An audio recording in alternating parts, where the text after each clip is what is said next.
Que Dieu vous bénisse et vous garde. Amen. Donc, on m'a demandé de pouvoir parler sur les visites du Seigneur. Alors, évidemment, ceux qui me connaissent peuvent se dire, mais ils pourraient les vivre mieux, les visites du Seigneur. Et je me dis, quand on fait un enseignement, ben, il faut aussi prier pour celui qui enseigne pour qu'il mette en pratique encore mieux chaque jour ce qu'il enseigne. Et voilà, je me disais, ça m'a touché en relisant un peu de bonnes nouvelles. Est-ce que je fais de ma vie, de chaque instant de ma vie, l'occasion pour le Seigneur de me parler, pour le Seigneur de me visiter? Je vais vous parler assez souvent de lui et il me l'a permis, d'un jeune papa de 3 enfants qui a le coronavirus et qui est en soins intensifs et qui a dû aller jusqu'au respirateur. Et j'ai été vraiment touché parce que tout ce qu'il vit, il y voit une visite du Seigneur. Je vais vous donner quelques visites. Il n'a jamais pu être visité par son épouse pendant plus d'1 mois et demi. Mais il disait, parce que quand il quittait son respirateur pour manger, il pouvait téléphoner. Et ce qui m'a beaucoup touché, c'est quand il m'a dit, un jour où il m'a téléphoné, il m'a dit, « Père Marc, j'ai compris maintenant que l'essentiel de ma vie, c'était l'amour. J'étais à la recherche de mon travail, je voulais pas nécessairement gagner beaucoup d'argent, mais il est très investi dans son travail, c'est un professeur d'université.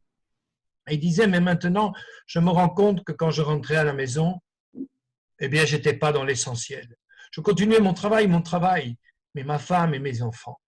Et il disait, même si je meurs, écoutez bien, parce qu'il était très mal en point quand il a dit ça, même si je meurs, Père Marc, aujourd'hui je rends grâce pour ma vie, parce que le Seigneur m'a fait toucher l'essentiel.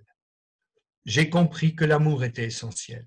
Et j'ai compris les œuvres de Dieu dans ma vie, alors qu'avant j'étais aveugle.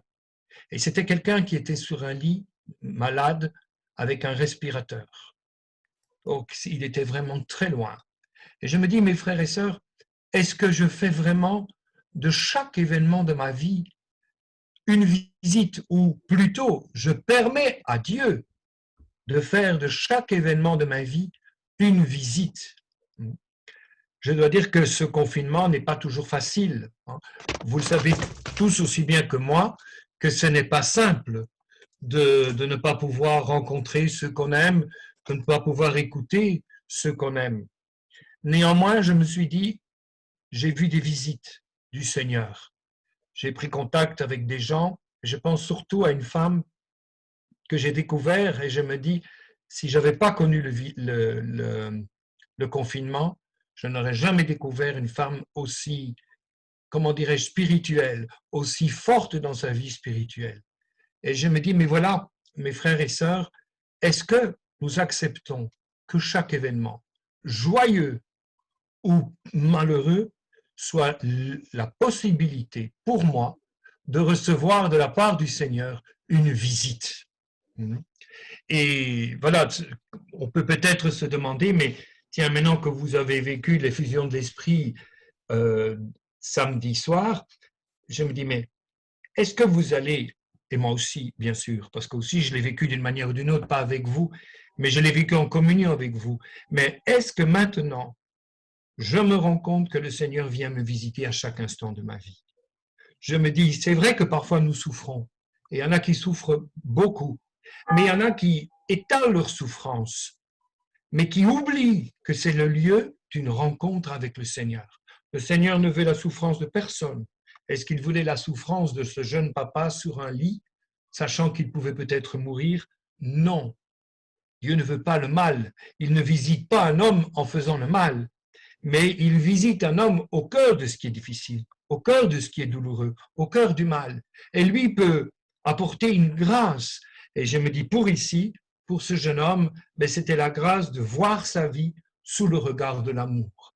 Et je me dis, c'est vrai que voilà, ce confinement m'a permis de voir des personnes et de les voir autrement. Et je me dis, ben, Seigneur, si ça n'a servi qu'à ça, avoir la richesse des personnes, je te rends grâce pour cela. Pourtant, ça n'a pas été facile pour moi non plus de vivre ces événements. Mais je vois que se sont levés des gens avec une grande richesse, mes frères et sœurs. Je vais vous donner un autre témoignage qui m'a bouleversé. Bon, vous savez que chaque jour, j'envoie une homélie. Bon, peu importe, c'est une homélie. Mais ce qui m'a touché, c'est qu'une catéchiste de la basilique, qui ne pratique pas tout le temps, et qui a des enfants qui ne pratiquent plus et qui sont de grands enfants, ont écouté, je ne sais pas comment ils ont eu le courage, ont écouté tous les jours l'homélie que je faisais. Et je me dis, mais voilà, moi je me dis parfois, mais Seigneur, comment tu nourris ton peuple? Comment le nourrir? Et je ne me rendais pas compte que le Seigneur se servait de ce confinement pour toucher deux jeunes, hein, adolescents, des grands adolescents, pour les toucher alors que je pensais qu'ils étaient indifférents au Seigneur. Et ils n'ont jamais demandé à leur maman, arrête ça. Vous voyez, je me suis dit, mais c'est vrai que quand on regarde tous les événements que nous vivons, le Seigneur peut en faire un moment de grâce, un moment favorable. Tout comme il faut pouvoir aussi, je dirais, dans les joies, il n'y a pas que des choses difficiles dans la vie, mais dans les joies, rendre grâce à Dieu. Rendre grâce à Dieu. Se rendre compte que le Seigneur permet que nous vivons de beaux moments, hein, je dirais, dans nos vies, des moments de grande joie. Mais est-ce que je rends grâce? Est-ce que j'accepte que le Seigneur vienne me visiter et me dire, est-ce que tu prends bonne note des merveilles que j'ai faites pour toi? Et ça, c'est important, parce que dans les moments difficiles, dans les visites, je dirais, où le Seigneur vient nous visiter, où c'est difficile, il faut garder une bonne mémoire, je dirais, des rencontres qui ont été comblantes pour nous. Le Seigneur nous a touchés au plus profond de notre cœur. Je me dis, pourrais-je encore désespérer alors que j'ai découvert, il y a 2 jours seulement, que ben voilà, des jeunes qui ne pratiquaient plus, eh ben, le Seigneur les touchait par quelque chose que je me dis, mais qu'est-ce que c'est qu'une homélie? Finalement, c'est pas grand-chose. Eh bien, le Seigneur me fait découvrir et je me dis, mais c'est vrai, ça doit m'aider à me dire, mais le Seigneur se sert de tout. Si je lui remets entre mes mains tout ce que je vis, eh bien, le Seigneur, il agit. Et je me dis, je ne pourrai maintenant, j'espère, ne plus oublier ces jeunes qu'il touche, ce papa, cette femme où j'ai découvert une richesse spirituelle et qui pourrait avoir vraiment un charisme très fort. Je me dis, mais à travers cette bonne mémoire, le Seigneur me dit, mais c'est pas toi qui agis, c'est moi qui agis. Et finalement, laisser le Seigneur me visiter, c'est dire, Seigneur, c'est toi le maître, c'est toi le Seigneur, c'est toi le maître de l'histoire. On le dit de façon théorique, mais regardez ce qui se passe dans nos vies. Et je me dis, c'est vrai que le Seigneur tire du bien de choses parfois très, très difficiles. Ou alors des joies où on se dit, mais c'est vrai que c'est ta grâce, parce que ça dépasse tout ce que j'aurais pu recevoir comme joie. Et il ne faut pas oublier, mes frères et sœurs, on ne peut pas oublier les visites du Seigneur.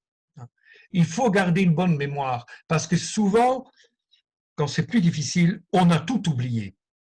Donc ça peut être dans la joie, dans la joie de la louange, on n'a plus qu'envie de louer, et voilà, on est dans l'amour et on sent que Dieu est là, mais Dieu n'est pas moins là quand je le sens pas que quand je le sens. Il n'est pas moins là, il n'est pas moins là. Il ne me visite pas moins si je ne sens pas sa présence. Elle peut parfois sembler loin de moi. N'oubliez pas, à un moment donné, saint Antoine était tenté dans sa chair toute une nuit. Et il crie vers Dieu, il dit, Dieu, Dieu, viens à mon aide. Et le lendemain matin, Dieu apparaît à Antoine. Et Antoine fait des reproches à Dieu. Et il dit, mais Seigneur, où étais-tu? Et Jésus disait à Antoine, j'attendais l'issue du combat. Je t'avais visité, je t'avais comblé, je t'avais donné une expérience forte de mon amour. Je t'avais donné tout ce qu'il fallait pour vivre le combat. Alors voyez-vous, c'est pour ça qu'il faut retenir les visites du Seigneur, parce qu'il y a des moments où semble absent le Seigneur, mais il est là. Il est là. Et il attend aussi que librement nous nous attachions à lui. Ces moments où nous avons été dans la louange, je me dis parfois un danger, c'est de vivre toujours des expériences très sensibles. Mais ce n'est pas ça la vie, mes frères et sœurs, vous le savez bien. Et c'est un danger d'essayer toujours de retrouver des expériences sensibles des visites du Seigneur. Mais le Seigneur nous visite encore plus parfois quand nous sommes dans la douleur. Et c'est à ce moment-là qu'on peut le plus manifester notre foi. Quand est-ce que Jésus a le plus confiance en son Père? Au baptême, à la transfiguration, ou quand sur la croix, que tout semble fini, où il ne voit au pied de la croix que Jean et Marie, quand tout semble fini. Alors il doit chercher l'amour au plus profond de son être pour son Père et dire, mais Père, je sens un abandon, mais entre tes mains je remets mon esprit. Quand est-ce que Jésus aime plus son Père? Quand il a l'expérience sensible du baptême? Quand il voit les foules qui l'acclament? À quel moment aime-t-il plus son Père? Quand il ne sent plus rien et qu'il peut même crier qu'il a ce sentiment d'abandon, mais qu'il dit, Père, entre tes mains je remets mon esprit. C'est-à-dire ce que je vis, Père, à ce moment-ci, je remets tout ça entre tes mains. Parce qu'à ce moment-là, il va chercher la confiance dans son Père et que son Père ne l'abandonnera pas et que son Père n'abandonne pas. Voyez-vous, mes frères et sœurs, c'est ça. La visite du Seigneur, c'est vraiment croire qu'il est là dans tous les événements du monde. Il est là. Mais est-ce que moi, disciple du Christ, disciple, ça veut dire celui qui apprend. Est-ce que j'apprends vraiment que le Seigneur vient me visiter dans ce que je vis, qu'il est là, mes frères et sœurs, pour me toucher? Et rendons grâce pour les moments où il comble notre âme, ou un peu comme saint Paul le dit, je connais quelqu'un qui a été, je dirais, porté au 7e ciel, c'est-à-dire qu'il a vécu une expérience extraordinaire, presque du paradis, des chants des anges. Mais tout ça, mes frères et sœurs, le Seigneur lui a permis, au moment où il a dû donner sa vie, il n'a pas dû oublier qu'il avait entendu le chant des anges, qu'il avait été jusqu'au 7e ciel. Et au moment où il est mis à mort, à ce moment-là, le Seigneur vient le visiter, parce que c'est le grand témoignage. On ne lui prend pas sa vie, il la donne. Alors voyez-vous, est-ce que chaque événement joyeux ou chaque événement difficile de ma vie, est-ce que je la vis comme un grand moment de visite du Seigneur? Il y a aussi le Seigneur qui nous visite par ses dons, par ses fruits. Vous les connaissez, les fruits de l'esprit, hein? L'amour, la joie, la paix, la patience, la bonté, la bienveillance, la fidélité, la douceur, la maîtrise de soi. Je me dis, mais le Seigneur nous visite par cela. Il a promis le don de l'esprit. Il l'a fait. Mais est-ce que j'accepte que le Seigneur me transforme et me donne de porter les fruits de l'esprit? Évidemment, ça doit finalement susciter chez moi un désir de conversion. Viens, Seigneur. Moi, je dois demander la douceur, la maîtrise de moi-même, la patience. Mais je me dis, mais Seigneur, tu dois me visiter là. Est-ce que j'accepte que le Seigneur vient me visiter aussi pour m'émonder? Je ne peux quand même pas dire que je vis tous les fruits de l'esprit, mais le Seigneur vient me visiter aussi en me donnant des dons. Et les dons que le Seigneur donne, vous le savez, c'est l'esprit de sagesse, l'esprit d'intelligence, l'esprit de conseil, l'esprit de force, l'esprit de science, l'esprit de piété, l'esprit de la crainte de Dieu. Mais on a besoin de cela, mes frères et sœurs. Parce que parfois, je me dis, les chrétiens, je trouve qu'ils ne réfléchissent pas. Ils gobent tout et n'importe quoi. Et ça commence à m'inquiéter. Quand j'ai vu sur Internet un pasteur qui disait que Adam et Ève étaient des végétariens et qui demandait à tout le monde d'aller bouffer de l'herbe. Je me dis, mais, et vous voyez les gens sortir, aller bouffer de l'herbe. Mais où est l'esprit d'intelligence? Où est l'esprit d'intelligence? Où est l'esprit de discernement? Alors voyez-vous que le Seigneur vient me visiter pour que j'apprenne à discerner. Je dois apprendre, le Seigneur visite mon intelligence. Mais est-ce que j'accepte cela? Je me dis, parfois je donne ma liberté à l'autre et je n'ai plus la faculté de réagir avec mon intelligence à ce qu'on me demande. Et parfois, laissez-moi vous le dire, ça m'inquiète. Ça m'inquiète. Ça m'inquiète vraiment de me dire, mais les chrétiens, est-ce qu'ils ont l'esprit d'intelligence? Est-ce qu'ils laissent le Seigneur les visiter pour qu'ils deviennent vraiment au cœur de ce monde des gens intelligents, des gens qui sachent discerner, des gens que le Seigneur transforme? Parce que finalement, l'effusion de l'Esprit, c'est pour que le royaume de Dieu vienne en nous et autour de nous. Il ne faudrait pas que ce soit que le monde qui soit intelligent. Quand Jésus dit « Soyez rusés comme le serpent et doux comme la colombe », il dit ça parce que nous sommes envoyés dans le monde. Mais le Seigneur nous visite pour que notre évangélisation soit efficace et que vraiment nous soyons envoyés comme des disciples du Christ qui portons les fruits du Saint-Esprit, mes frères et sœurs. C'est ça que le Seigneur veut. Il faut vraiment porter ces fruits-là. Il faut vraiment demander les dons. Et le Seigneur me donne aussi de visiter par les charismes. Et je me dis, ça aussi c'est très important. Guy insiste beaucoup là-dessus, et il a raison, sur la grâce de notre baptême. Hein, peuple de rois, de prophètes et de prêtres. Et je me dis, est-ce que le Seigneur peut te visiter enfin et que tu acceptes le charisme que le Seigneur te donne pour que tu édifies le corps du Christ? Est-ce que tu l'acceptes? As-tu déjà demandé au Seigneur quel est le charisme qui est le tien? Quelle visite le Seigneur t'a faite pour que tu travailles au corps du Christ, pour qu'il soit beau, pour que le cœur de ce monde soit guéri? Parce que je me dis, il n'y a pas de vie chrétienne sans envoi dans le monde. Il n'y a pas de vie chrétienne sans envoi dans le monde. Et ça, c'est une chose qui, pour moi, est une certitude depuis ces temps de confinement. Si tout le monde ne prend pas au sérieux la visite du Seigneur qui nous donne sa parole, parce qu'il nous visite chaque fois que nous lisons sa parole, chaque fois que nous écoutons la parole de Dieu, il vient nous visiter. Et il donne peu d'ordre. Hein. Il donne peu d'ordre. Mais un ordre qu'il donne, c'est d'aller au cœur du monde.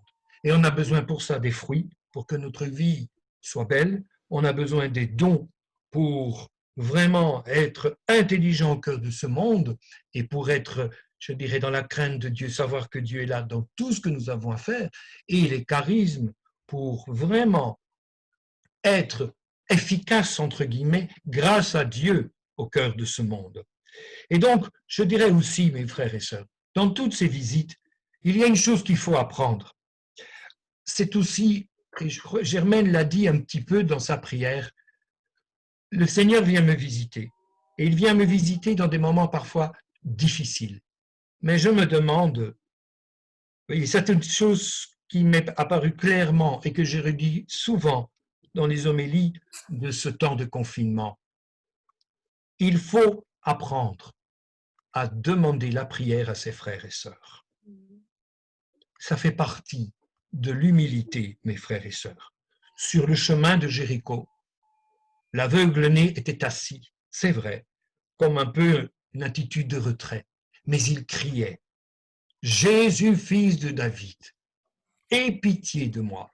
Et je crois que celui qui a difficile de se laisser visiter par le Seigneur doit apprendre à demander la prière. Parce que sinon, on se retourne sur soi-même et on râle pour tout. On n'a pas fait ceci, on m'a oublié. Oh, vous savez, parce que j'ai parfois, vous m'excuserez, hein, c'est mon cas aussi, mais j'ai parfois l'impression que nous sommes de grands adolescents. Quand j'entends certaines remarques, je me dis, mon Dieu, mon Dieu, mon Dieu. Mais il faut devenir des adultes dans la foi. Et l'adulte qui vit une visite, qui vit quelque chose de difficile, et qui est difficile à se laisser visiter parce qu'il est découragé, c'est le moment de l'humilité. Et c'est de l'humilité que de dire à ses frères, priez pour moi. Parce que je ne comprends pas comment Dieu peut me visiter dans ce que je vis, mais priez pour moi. Ce frère qui est à l'hôpital, chaque jour, depuis maintenant près de 3 semaines, chaque jour je lui envoie un chant, une prière, chaque jour. Mais il me demande chaque fois, prie, prie avec moi, prie. Parfois, il ne me répond pas, mais je sais que c'est important. Il a tendu la main. Et je crois qu'il y a des visites où nous avons difficile, où nous ne comprenons pas.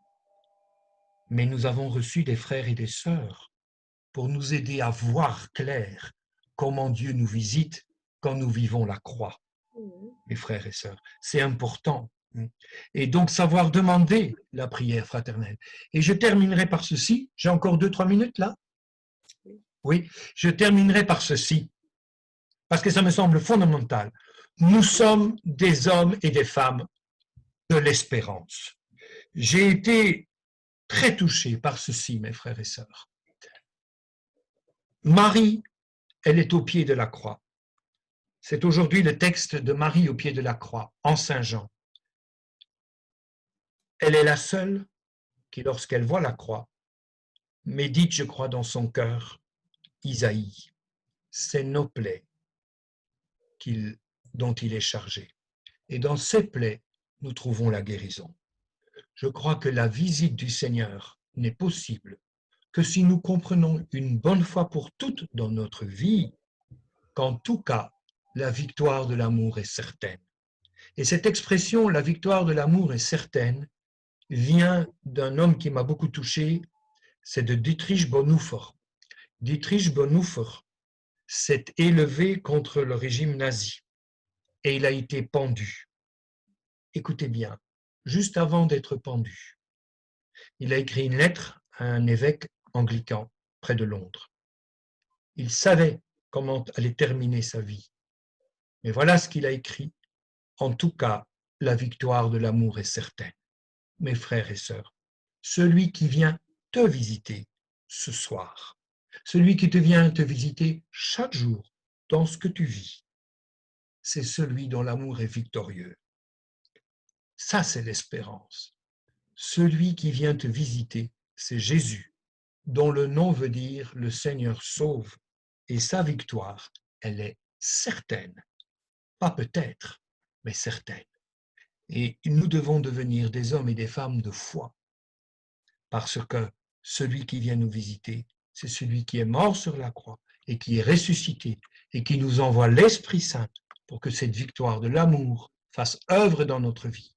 Ce que nous devons faire, c'est demander un grand don de foi. Oui, Seigneur, je crois en toi. Amen. Amen.